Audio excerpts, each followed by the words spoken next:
আপনি যদি একটা মাইক্রোফোন নিয়ে একটা ক্যামেরা নিয়ে রাস্তায় 50টা লোকের জিজ্ঞাসা করেন যে ভাই আমি ইউটিউব করি বা আমি কন্টেন্ট ক্রিয়েটার, আমি জানতে চাচ্ছি আপনার মতবাদ, বাংলাদেশে এই মুহূর্তে আপনি কি সামরিক শাসন চান নাকি দেশ যেভাবে চলতেছে সেভাবেই চলুক, আপনি নিশ্চিত থাকেন এই 50 জন লোকের মধ্যে বা 500 জন লোকের মধ্যে বা 1000 লোকের মধ্যে বা 10,000 লোকের মধ্যে 99% মানুষ বলবে আমরা সামরিক শাসন চাই।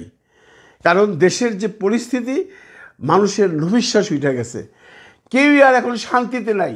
বিভিন্ন মন্ত্রী মহোদয় বা উপদেষ্টা মহোদয় বিভিন্ন রকম কথা ওড়াইতেছেন, বাট দেশের উন্নতি হচ্ছে না। সমস্ত মানুষ বাংলাদেশের এই মুহূর্তে চায় সামরিক শাসন, কিন্তু সামরিক শাসন কি আসবে? না।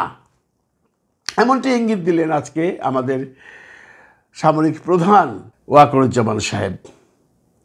উনি একটা লম্বা বক্তৃতা দিয়েছেন, এটা নিয়ে অনেকে অ্যানালাইসিস করতেছেন। বন্ধুরা যারা ইউটিউব নিয়ে কন্টেন্ট বানায়, যারা কন্টেন্ট ক্রিয়েটার, সাংবাদিক, সবাই এই ওয়াকারুজ্জামান সাহেবের এই বক্তৃতাকে নিয়ে অ্যানালাইসিস করতেছে, যে যার মতো তার মনের মাধুরী মিশাইয়া কথাবার্তা বলতেছে। আমিও আর যাবো কেন বাদ, আমিও বসে বললাম। এখন যারাই বক্তব্যটা শুনছেন তারা স্পষ্টত বুঝতে পারবেন উনি কি ইঙ্গিত দিয়ে গেছেন, আর যারা শোনেন নাই তারা শুনে আসবেন। বহুদিন পরে একটা কি বলবো, একটা গঠনমূলক বক্তব্য আমরা সেনা প্রধানের মুখ থেকে শুনলাম। এবং আপনারা গিয়ে দেখবেন যারা এগুলো দেখেছেন, ওখানে কমেন্ট সেকশনে দেখবেন সবাই, মোটামুটি সবাই ওয়াকারুজ্জামান সাহেবকে সাধুবাদ জানাচ্ছেন, বলছেন উনি সঠিক কথা বলেছেন। কারণ উনি যে কথাগুলো বলেছেন এগুলো অত্যন্ত ক্ষোভ থেকে, অত্যন্ত দুঃখ থেকে, অত্যন্ত রাগ থেকে, অত্যন্ত ঘৃণা থেকে বলেছেন। আমরা দেখেছি বাংলাদেশে আর্মির বর্তমান অবস্থাটা কোথায় গিয়ে দাঁড়িয়েছে। বন্ধুরা আপনারা যদি 1-11 দিকে তাকান তাহলে মনে করে দেখেন তো তখন কি অবস্থা ছিল আর্মির। আরে আর্মি দেখলে কাপড় নষ্ট হয়ে যেত, সেটা রাজনৈতিক নেতা হন, ব্যবসায়িক হন, ছাত্র নেতা হন, যেই হন। সেই পরিস্থিতি আমরা এবার দেখি নাই। এইবারে আর্মি অন্যরকম ভূমিকা গ্রহণ করছে। আপনারা যে যেভাবে এলেন, কেউ বলতেছেন এখানে ওয়াকারুজ্জামানের পুরা ছিল হাসিনাকে পাঠানোর জন্য, ওয়াকারুজ্জামান অনেক কিছু করতে পারত, হাসিনাকে অ্যারেস্ট করতে পারতো, এরকম কথা অনেকে বলতেছেন। কিন্তু অনেকে এই কথাও বলতেছেন যে ওয়াকারুজ্জামান সাহেবের সেই ভূমিকা অত্যন্ত প্রশংসনীয় ছিল। নইলে ওয়াকারুজ্জামান সাহেব যদি তখন চাইতো যে হাসিনা থাকুক, আমি এই ছাত্রদেরকে কন্ট্রোল করি, আর্মি যদি নাইমা আসতো, ভাই আপনারা যে যেভাবেই বলেন এখন পর্যন্ত সেই যুদ্ধ চলতো। আমরা স্বাধীনতা পাইতাম কিনা জানি না, বিপ্লব ঘটতো কিনা জানি না, আর্মি নামলে প্রেক্ষাপট অন্যরকম হইতো।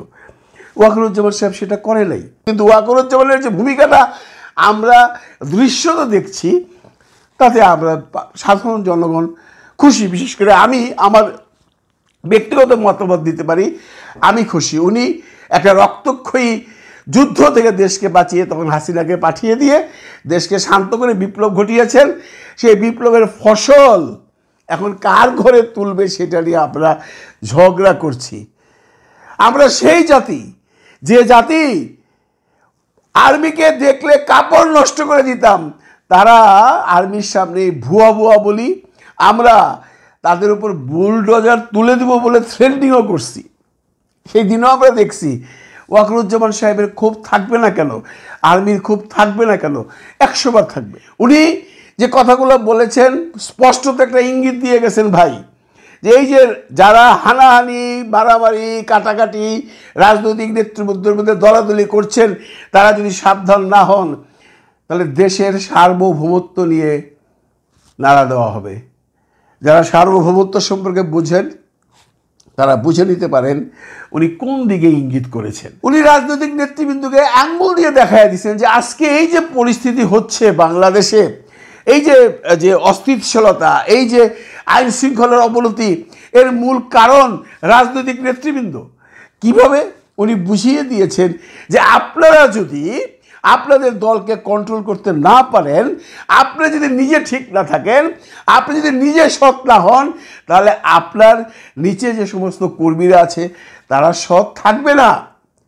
কাজে এখনো সময় আছে, আপনারা সবাই একাট্টা হন, দেশকে এগিয়ে নিয়ে যান। আর্মি আপনাদের সাথে আছে, আর্মি কোনো উগ্র ভূমিকা গ্রহণ করতে চাচ্ছে না। আমরা এটা জানি তো বন্ধুরা, আর্মি যদি চায় 10 মিনিটে দেশ ঠান্ডা করে ফেলাইতে পারে না? পারে। কিন্তু ওয়াকারুজ্জামান সাহেব সেই লাইনে যাচ্ছে না। গতকালকেও বা গত পরশুদিনও সে একটা বক্তৃতায় বলছেন যে আমি আর্মিকে বলেছি আপনারা এমন হার্ড লাইনে যাবেন না, কোথাও যদি হার্ড লাইনে যেতে হয় তাহলে সীমা লঙ্ঘন করবেন না। কিন্তু ওয়াকারুজ্জামান সাহেবকে আমি অত্যন্ত বিনয়ের সাথে বলছি, আমরা বাঙালি জাতি কি এগুলো মানি? আমরা তো এগুলো মানি না। আমরা লাঠিরে ভয় পাই, আমরা কথাকে ভয় পাই না, কথার বোমাকে বাঙালি ভয় পায় না। যে যার মতে কথা বলে যেতেছেন, যে যার ইচ্ছা সেটা বলে যেতেছেন।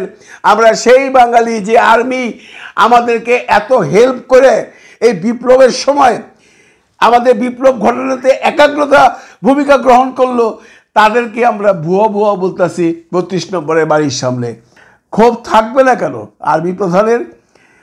এই ক্ষোভ কিন্তু আর্মির ভিতরেও আছে। ওনারা ক্ষমতা নিতে চায় না, এটার প্রমাণ আপনারা সবাই জানেন। ক্ষমতা নিলে উনি তখনই নিতে পারতেন, নেননি। আর্মি কখনোই চায়নি বাংলাদেশে সামরিক শাসন আবার প্রতিষ্ঠিত হোক। আর্মি চেয়েছে এখানে একটা গণতান্ত্রিক সরকার আসুক এবং নিরপেক্ষ ইলেকশন করে নতুন দল গঠন করে দেশকে চালা। আরেকটা কথা তো সত্যি কথা, এরপর যে দলই আসবেন ভাই, যে দলই আসবেন, তারা যদি সেই স্বৈর শাসন শুরু করেন পূর্বকার মতো, এইবারও কিন্তু আবার বিপ্লব ঘটবে। এই ছাত্ররা কিন্তু আবার মাঠে নেমে যাবে।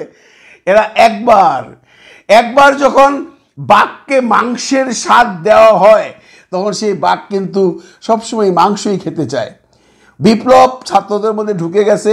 কাজে যারা রাজনীতি করছেন, যারা বিভিন্ন দল গঠন করছেন, যারা রাজনীতিতে ভবিষ্যতের স্বপ্ন দেখছেন, তাদেরকে আমি আগাম বলে দিচ্ছি, স্বপ্ন দেখেন, দুঃস্বপ্ন কেউ দেখেন না। শৈল শাসন, সেই অনাচার, সেই দুর্নীতি হয়তোবা বাংলাদেশে আর নেক্সট টাইম কেউই করতে পারবেন না, যেই আসবেন।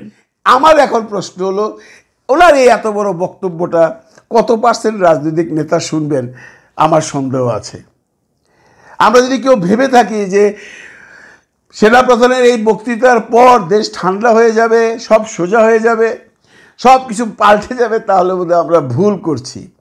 সেনাপ্রধানের কথায় অনেক ইঙ্গিত আছে, অনেকের প্রতি তার ইঙ্গিত আছে, যা তিনি কারোর নাম উল্লেখ করেননি। দেখেন, একটা কথা বলে শেষ করি। বিডিআর বিদ্রোহ নিয়ে উনি যে কথাটা বলেছেন, ইফ অ্যান্ড বাট, এইগুলা এখন বাদ দেন। ইফ এবং বাট নয়, কাকে মিন করেছেন আপনারা জানেন। এই বিডিআর আন্দোলন নিয়ে, এই বিডিআর হত্যাকাণ্ড নিয়ে আমাদের একজন সাংবাদিক সাহেব আছেন, ইলিয়াস সাহেব, সবাই আপনারা তাকে চিনেন। উনি অনেক রকম তথ্য সংগ্রহ করে বিভিন্ন রকম ব্লগ তৈরি করছেন, মানুষকে বোঝাতে চাচ্ছেন যে বিডিআরের মধ্যে অনেক কিছু হয়েছে যেটা সরকার বা আর্মিরা গোপন করছেন। উনাকে উনি ইনডাইরেক্টলি থ্রেট দিয়ে বলে দিয়েছেন, আপনি এখন ইফ অ্যান্ড বাট এগুলো বলবেন না। যদিও উনি কারো নাম নেননি, এটা এখন কমিশনের আন্ডারে আছে। যদি কোনো রকম কোনো অফিসার্স, আর্মি অফিসার্স জড়িত থাকে, তাহলে এটার বিচার কমিশন করবে। কমিশন সেটা তদন্ত করছে। বা এর সাথে যদি কোনো বিদেশি কোনো সংস্থা জড়িত থাকে, সেটাও কমিশন দেখবে। আমি আপনি বলে জনগণকে বিভ্রান্ত করবেন না। এই যে কথাটা উনি বলেছেন, কাকে বলেছেন আপনারা সবাই বুঝেছেন, আমরাও বুঝেছি। এখন এই কথাটা নিয়ে আবার ইলিয়াস সাহেব আজকে বক্তব্য দিয়ে ফেলেছেন। এই যে মানে টানাপোড়েন, এই যে কথাগুলো লেনদেন হচ্ছে, এগুলো কি রাষ্ট্রের জন্য ভালো? ওয়াকার সাহেব যদিও কারোর নাম বলেননি, ঠিক তেমনি ইলিয়াসও কারোর নাম না বলে অলরেডি স্ট্যাটাস দিয়ে দিয়েছে। সেই স্ট্যাটাসে সে একটু মানে কড়া ভাষায় জবাব দিয়েছে। আমরা যদি বুঝতে চাই যে সেনাপ্রধান কাকে ইঙ্গিত করছেন, তাহলে ভাষণটা আপনাকে 2-3 বার শুনতে হবে। আপনি নিজেই বুঝে যাবেন উনি কাকে কোনটা ইঙ্গিত করছেন, উনি কাকে সাবধান করছেন, উনি কাকে বলছেন আপনারা এই পথ থেকে সরে আসুন। আসলে কি সবাই সরে আসবে? রাতারাতি কি দেশের অবস্থা ভালো হয়ে যাবে? সময়ের অপেক্ষায় থাকলাম। ভালো থাকবেন সবাই, ভালো রাখবেন সবাইকে। খুদা হাফেজ।